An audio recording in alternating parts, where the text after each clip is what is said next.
La légende du Monte-Carlo s'écrit plus que jamais en 2014. Bonsoir à tous, ravi de vous retrouver pour vivre les plus beaux moments de cette deuxième journée du Monte-Carlo, manche d'ouverture de la saison 2014 des rallyes que vous suivrez toute l'année sur Sport Plus, bien évidemment. Et un Monte-Carlo qui ne faillit pas à sa réputation. 3 jours de spécial, 384 km de compétition dans un premier temps autour de Gap, les Hautes-Alpes, avant de redescendre sur Monaco et sa principauté. Une première journée marquée ce jeudi par des conditions dantesques. Vous le découvrez, vous le redécouvrez, vous qui étiez avec nous depuis le début. Les pilotes nombreux sont partis à la faute. Et les choix pneumatiques lors de la première journée ont dicté la hiérarchie. La neige n'était pas attendue, elle était pourtant au rendez-vous sur les routes des Hautes-Alpes. Certains s'y sont fait piéger, d'autres y ont tiré leur épingle du jeu. C'est le cas de Elfyn Evans, la jeune recrue. Et puis on vous parlait des pilotes piégés. Ça va ? Ouais. Fini. Ouais, le premier d'entre eux n'est autre que Thierry Neuville. Nous devons abandonner. C'est évidemment pas ce que nous souhaitions et ce n'est pas le travail que nous voulions accomplir. Énorme déception pour Neuville qui étreignait ici la toute nouvelle Hyundai qui fait son grand retour en championnat du monde des rallyes. Pas de chance non plus pour son coéquipier Dani Sordo, l'Espagnol, contraint lui aussi à l'abandon dès le premier jour de compétition sur un problème de batterie. Pas de souci en revanche pour le champion du monde en titre, Sébastien Ogier, malgré des choix pneumatiques qui vont largement handicaper l'originaire de Gap. Une première journée marquée également par les exploits de ce garçon, Robert Kubica, l'ex-pilote de Formule 1, miraculé il y a 3 ans après un grave accident en rallye. Il est de retour, il est champion en titre du WRC2, la 2e division du rallye mondial. Et lors de cette première journée, il a tout simplement remporté les 2 premières spéciales, se positionnant aux avant-postes dans ce rallye. Chris Meek, nouvel arrivant chez Citroën, a lui aussi impressionné, mais c'est ce garçon, Brian Bouffier. C'est un pilote privé, il ne court pas sous les couleurs officielles des grandes équipes et pourtant, c'est lui qui est en tête du Monte-Carlo à l'issue de la première journée. Des choix de pneumatiques meilleurs que ses petits camarades, un pilotage parfaitement maîtrisé. Et vous le constatez, après 6 spéciales et une première journée, Bouffier mène devant Chris Meek, Kubica et Ogier à ce moment-là. Seulement 4e au classement à 47 secondes du leader. Autant vous dire que la deuxième journée s'annonçait passionnante, palpitante. Encore une fois, les choix de pneumatiques allaient être importants, même si la météo s'améliorait légèrement. Un petit peu moins de neige, un petit peu moins de glace. Et surtout, encore beaucoup d'eau et beaucoup de choix stratégiques dans les équipes. C'est le cas chez M-Sport. On vous a vu avec Malcolm Wilson, le patron en discussion. Nous parlions pas trop de la voiture, vous savez, nous plaisantions. Bien sûr, nous parlions de la journée qui s'annonce. Il va falloir faire les meilleurs choix pneumatiques possibles. Parce que, vous savez, la plupart des pilotes sont en train de choisir des pneumatiques slick. Mais c'est un petit peu difficile. Brian Bouffier, le leader.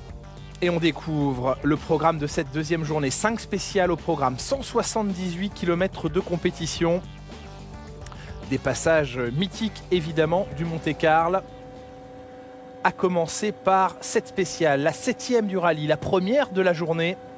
Vitrolles, Faye, 49 km. C'est évidemment la spéciale la plus longue de ce rallye. Et c'est dans cette spéciale que les écarts peuvent se creuser.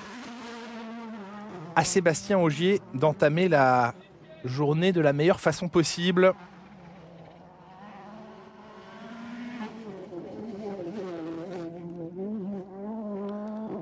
Ogier, à ce moment-là, 4e au classement général, qui n'a d'autre choix que d'attaquer.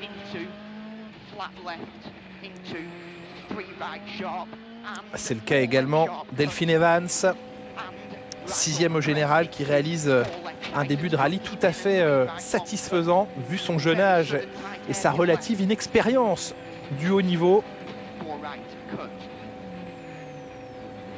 Et on découvre en ce début de journée des trajectoires encore très humides, très sales par endroits. Robert Kubica qui réalise lui aussi une entame de rallye tout à fait exceptionnelle. Il est 3e à ce moment de la compétition et le Polonais peut encore prétendre à un podium à Monaco pour l'arrivée demain.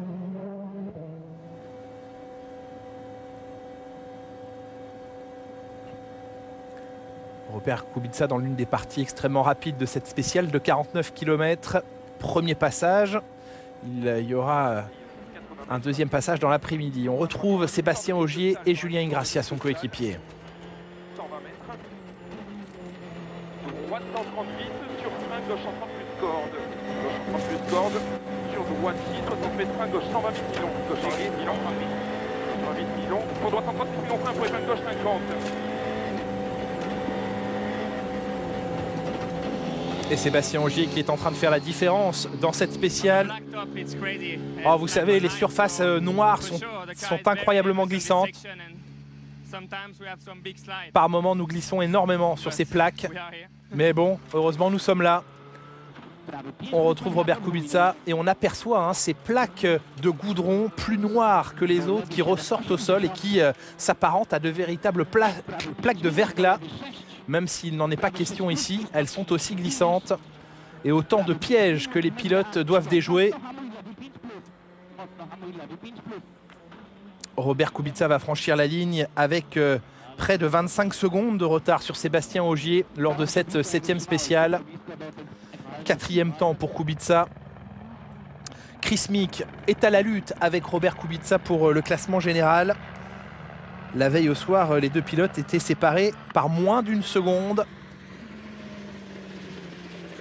Et Chris Meek, sous la cellule de chronométrage, va parvenir à s'imposer face à Robert Kubica malgré les pièges. La référence, c'est Sébastien Ogier, 29 minutes et 1 dixième. Vous voyez que Chris Meek est déjà largement en retard sur ce qu'a réalisé le Français. La voilà la fin de cette spéciale, 29 minutes et 20 secondes. C'est 4 secondes de mieux que Robert Kubica. Sébastien Ogier vient de réaliser un chrono incroyable, mais vous reprenez du temps à Kubica. Oui, 4 secondes, 24 secondes sur 50 km, c'est pas si mal, vous savez. Mais ces plaques noires au sol sont extrêmement glissantes. Et vous savez, vous les voyez bien, mais sur les secteurs rapides, eh bien, elles peuvent vous mettre hors de la piste en quelques mètres seulement. Mais tout s'est bien passé dans les autres portions de la spéciale. Ça reste quand même très difficile. Brian Bouffier, il est leader ce matin du rallye Monte-Carlo. Et il n'a pas l'intention de baisser la garde face à Sébastien Ogier.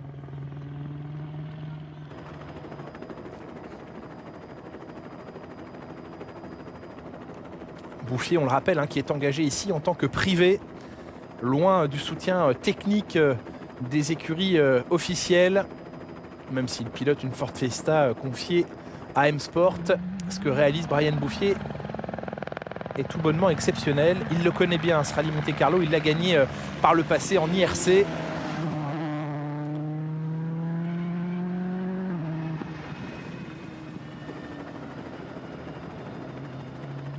Et depuis l'hélicoptère, vous apercevez ces zones détrempées, ces plaques noires de goudron sur lesquelles glissent énormément les pilotes. Chris Meek nous en parlait il y a quelques secondes. On attend avec impatience le temps de Brian Bouffier. 29 minutes, c'est le chrono de Sébastien Ogier à aller chercher. Et c'est un tout petit peu moins rapide pour Brian Bouffier. 11 secondes 7 de retard à l'issue de cette spéciale. Bouffier qui conserve tout de même la tête du rallye avec 35 secondes 6 d'avance sur Ogier et 47 secondes 6 sur Chris Meek qui prend un petit peu l'air face à Robert Kubica, 4e pour l'instant au classement général.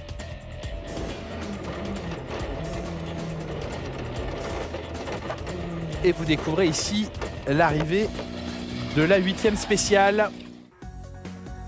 Vous allez comprendre d'ici quelques instants ce qui s'est passé précisément à l'arrivée de cette spéciale. Alors que ici, on redécouvre la région de Gap, les Hautes-Alpes, la région de Sébastien Ogier. Il court à domicile avec l'envie de remporter ce Monte-Carlo qui lui avait échappé l'an dernier face à Sébastien Loeb, on s'en souvient.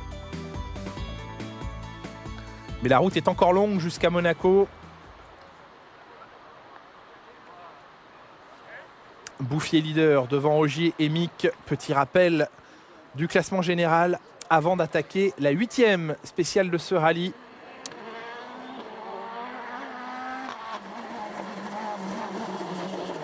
Matt Osberg, nouvelle recrue chez Citroën. Après les départs d'Irvonen pour Ford et le retrait définitif de Sébastien Loeb, les nouvelles recrues apparaissent chez Citroën en la personne d'Osberg et de Chris Mick. L'arrivée de la 8e spéciale et vous découvrez au passage de la ligne, eh bien, les voitures arrivent beaucoup trop vite sur le point stop, l'endroit où sont censés pointer les pilotes et copilotes. Et Osberg n'a d'autre choix que de plonger dans un champ. On revit l'arrivée de la spéciale, elle est terminée. Il est censé s'immobiliser quelques mètres plus loin, mais l'espace n'est pas suffisant entre la ligne et c'est ce que nous confirme Matt Osberg. La distance entre l'arrivée de la spéciale et le point stop est beaucoup trop court et j'ai préféré me jeter dans un champ parce que j'aurais très bien pu aller percuter quelqu'un ou quelque chose si j'avais tenté de rester sur la trajectoire. Osberg se fait piéger. Ogier ne va plus tarder à franchir la ligne à son tour.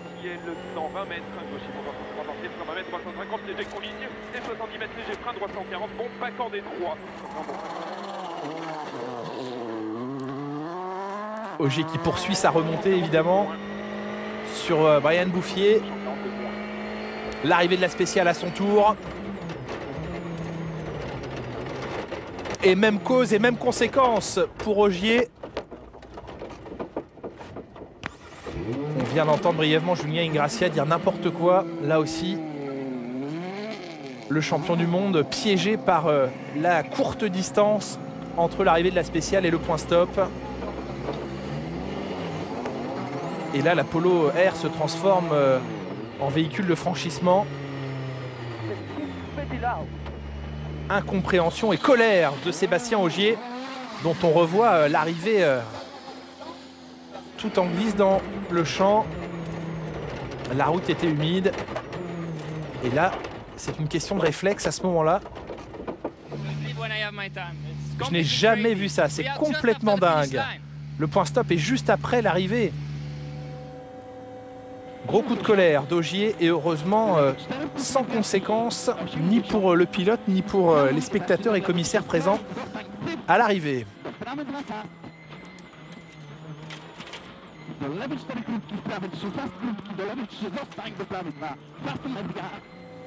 Section particulièrement accidentée pour Robert Kubica et Brian Bouffier qui une nouvelle fois avec un choix de pneus osé, à savoir des pneus slick dans cette spéciale, eh bien, va réussir à faire la différence. Il va s'imposer, le Français, dans cette 8e spéciale, la 2e du jour, pour 2 dixièmes d'avance sur Sébastien Ogier. J'ai décidé de mettre 4 pneus slick sur la voiture. Ce n'était pas simple comme choix, mais ce n'est pas mal. Nous avons réalisé un bon temps, donc c'était la bonne stratégie à adopter. Bouffier toujours leader du classement général après la 8e spéciale, 35 secondes 8 d'avance sur Ogier. Mick 3e, Kubica 4e qui a lui aussi réalisé une belle performance dans cette 8e spéciale. Rien n'est joué ni pour la victoire ni pour le podium dans ce 82e Monte-Carlo. Alors que nous nous retrouvons déjà dans la 9e spéciale, le 2e passage dans Vitrolles Faye. Vous l'avez vécu en direct cet après-midi sur Sport Plus. La plus longue spéciale de ce rallye.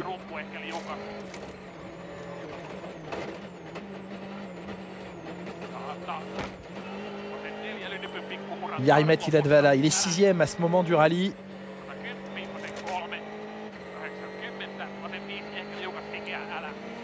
Malheureusement pour lui, les choses vont sérieusement se compliquer.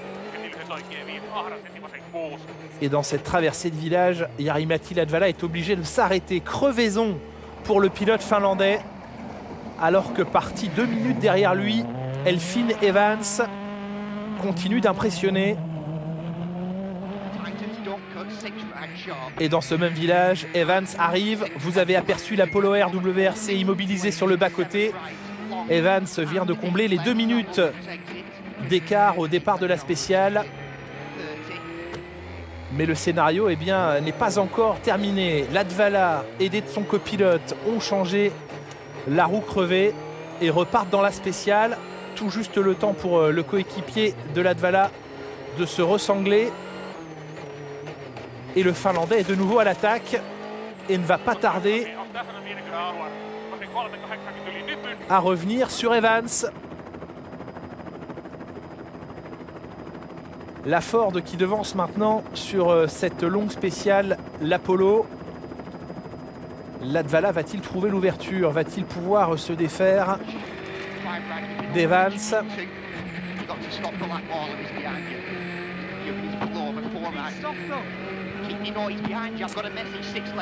Et Elfyn Evans qui voudrait bien laisser passer Latvala, mais qui le perd de vue. Et là, nous sommes à bord de l'Apollo. Regardez les projections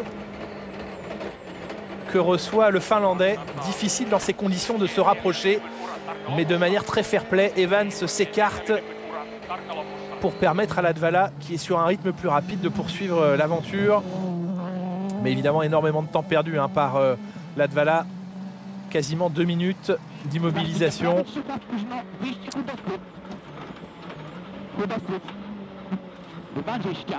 Et l'autre rebondissement de ce rallye, il est là, c'est la sortie de piste de Robert Kubica, le Polonais qui est venu percuter le pilier du pont à faible vitesse, mais aucune adhérence dans ce virage à droite. Fin de rallye pour Robert Kubica, très malchanceux et mal récompensé parce qu'il effectuait jusqu'ici un rallye exemplaire. Mais voilà, nous sommes au Monte-Carlo, sans doute l'un des rallyes le plus difficile au monde. Et c'en est terminé pour le Polonais, alors qu'au même moment, Ogier est à l'attaque. Oh, et même un petit peu trop ici, avec une sortie de virage là aussi très glissante. Et on revoit la glisse d'Ogier à la limite du tête à queue, bien rattrapé tout de même. Mais premier avertissement dans cette spéciale pour le Français. Et on retrouve le leader du rallye, Brian Bouffier.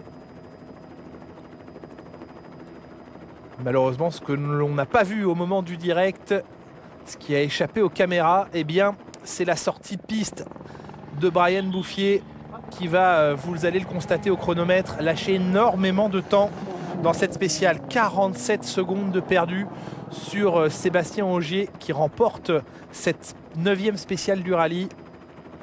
Et l'explication de Bouffier va arriver d'ici quelques secondes. Vous avez perdu beaucoup de temps dans cette spéciale. Oui, je suis parti en tête à queue et je suis allé atterrir dans un champ plein de boue et il a fallu que je demande aux spectateurs de me pousser pour me remettre sur la route. C'est comme ça. Philosophe, Bouffier qui perd du coup la tête du rallye. 11 secondes 2 maintenant de retard sur Ogier qui prend les commandes de ce Monte-Carlo 2014. Kubica a disparu évidemment des classements. Latvala chute à la 8e place après sa crevaison. Et on va retrouver d'autres péripéties d'ici quelques instants. Car les 2 autres spéciales au programme du jour ne vont pas tarder à débuter avec leur lot de pièges. En altitude, il fait beau. mais au sol, c'est une autre histoire. Vous allez le découvrir d'ici quelques secondes. Protasov, toujours en tête du WRC2. C'était déjà le cas lors de la première journée. Les choses se sont un petit peu moins bien passées pour l'Italien Bertelli, aux prises avec des problèmes de frein au volant de sa Ford Fiesta. Ce qui va faire les affaires de Barable, l'Irlandais, qui au classement du WRC2 va récupérer la 2e place. Bertelli chute à la 3e. Protasov, lui, sécurise la tête de la compétition. Retour au WRC. L'eau coule à flot dans les rivières, certes, mais également sur les routes.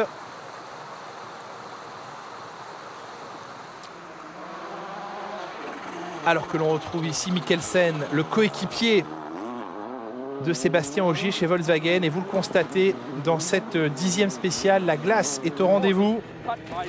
Et les pilotes en pneus slick se retrouvent au ralenti.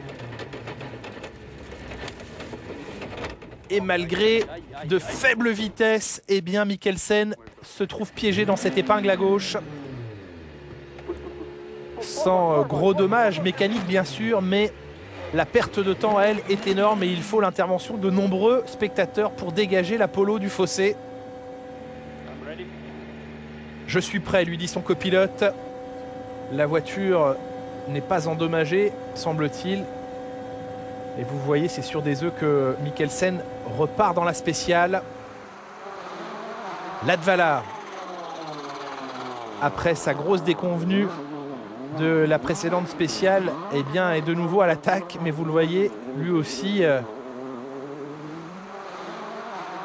pris au piège de la glace avec des pneumatiques slick qui sont bien destinés en temps normal à une surface adhérente et sèche, et ça n'est pas le cas du tout ici. Chris Meek débarrassé dans sa lutte pour le classement général de Robert Kubica ne relâche pas pour autant son effort dans cette 10e spéciale entre Sisteron et Toar.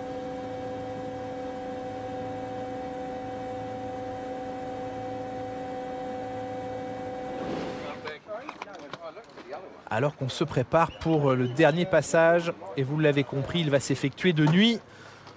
À l'assistance, eh bien, on va monter, en tout cas entre les deux spéciales, on va monter les phares parce que l'ultime spéciale du jour se déroule de nuit.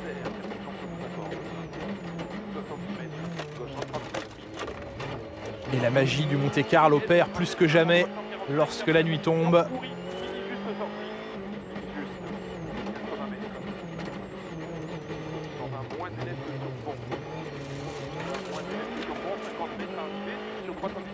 Ogier, qui a remporté la 10e spéciale, va prendre la 2e place de cette dernière spéciale du jour et conforter son avance en tête du classement. Oui, cette 2e journée s'est bien mieux passée que la première. Mais le plus important, c'est que nous avons été capables de rattraper notre retard, de prendre la tête du rallye. Mais demain, ce sera encore une difficile journée. Mais j'espère que nous n'aurons pas trop d'eau sur la route et que ça se passera bien, notamment dans le col du Turini. Mais on peut être heureux de cette première journée, de cette 2e journée. Il peut l'être. Ogier leader avec 51 secondes d'avance sur Bouffier, plus d'1 minute 38 sur Chris Meek. À lui maintenant de parcourir les 80 derniers kilomètres prévus ce samedi de la meilleure des manières. Vos rendez-vous sur Sport Plus en direct, ne les manquez pas, 15h30 aujourd'hui, samedi, pour vivre la 13e spéciale en direct donc. Et puis nous nous retrouverons à 21h de nuit pour la toute dernière spéciale de ce rallye Monte-Carlo. Vous connaîtrez en direct sur Sport Plus le vainqueur de cette 82e édition. 15h30 et 21h, ce sont vos rendez-vous en direct sur Sport Plus. À demain.